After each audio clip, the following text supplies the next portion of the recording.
অনিতা আনন্দ, Justin ট্রুডোর পর তিনিই কি কানাডার পরবর্তী প্রধানমন্ত্রী? এই নিয়েই এখন জোর চর্চা চলছে রাজনৈতিক মহলে। ভারতীয় বংশোদ্ভূত অনিতা প্রধানমন্ত্রী হলে ভারত কানাডার সম্পর্কে ঠিক কি উন্নতি হবে, এই প্রশ্নও করছেন অনেকেই। সোমবার কানাডার প্রধানমন্ত্রীর পদ থেকে পদত্যাগ করেছেন জাস্টিন ট্রুডো।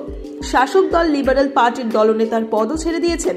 গভর্নর জেনারেলকে তিনি অনুরোধ জানিয়েছেন যে 24শে মার্চ পর্যন্ত যেন সংসদের কার্যক্রম মুলতুবি রাখা হয়, যতক্ষণ না লিবারেল পার্টির নতুন নেতা নির্বাচিত হচ্ছে। কানাডার প্রধানমন্ত্রী পদে সম্ভাব্য 8 জন প্রার্থীর নাম উঠে আসছে। এদের মধ্যে 2 জন ভারতীয় বংশোদ্ভূত। তবে অনিতা আনন্দের দাবি সবচেয়ে বেশি। বর্তমানে অনিতা কানাডার পরিবহন এবং অভ্যন্তরীণ বাণিজ্য মন্ত্রী হিসেবে দায়িত্ব সামলাচ্ছেন। অনিতার জন্ম কানাডার নোভাস্কিয়ার কেন্টভিলে। মা সরোজ ডি রাম এবং বাবা SV আনন্দ উভয়ই চিকিৎসক। তার 2 বোন গীতা এবং সোনিয়া। অনিতা ছোট থেকেই ভীষণ মেধাবী। কুইন্স ইউনিভার্সিটি থেকে রাষ্ট্রবিজ্ঞানে স্নাতক হন।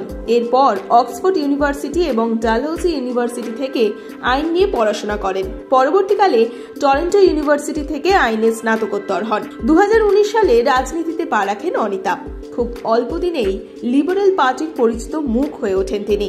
জায়গা পান ট্রুডো মন্ত্রিসভাতেও। অনিতার বাবা তামিল, মা পাঞ্জাবি। বর্তমানে তার বয়স 57 বছর। রাজনীতিতে অনিতার উত্থান ধূমকেতুর মতোই। ট্রুডো মন্ত্রিসভার একাধিক গুরুত্বপূর্ণ পদ সামলেছেন অনিতা। কোভিড মহামারীর সময় তিনি ছিলেন জনসেবা ও ক্রয় মন্ত্রী। কানাডাবাসীর জন্য তার ভ্যাকসিন আনার প্রচেষ্টা ব্যাপক প্রশংসিত হয়েছিল। 2021 সালে অনিতা প্রতিরক্ষা মন্ত্রী হন।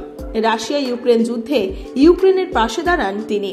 কানাডার সেনাবাহিনীর দীর্ঘদিনের সমস্যাগুলো সমাধানের চেষ্টাও করেন। 2023 সালের ডিসেম্বরে তিনি পরিবহন মন্ত্রীর দায়িত্ব পান।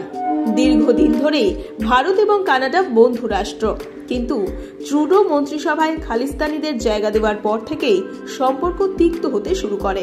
2023 সালের জুন মাসে খালিস্তানি নেতা হরদীপ সিং নিজ্জার হত্যার পর সম্পর্ক আরও অনেকটা খারাপ হয়।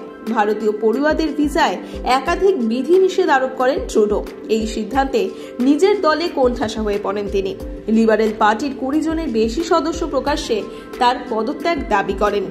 এখন অনিতা প্রধানমন্ত্রী হলে 2 দেশের মধ্যে সম্পর্ক ফের জোড়া লাগতে পারে বলেই মনে করছেন অনেকে।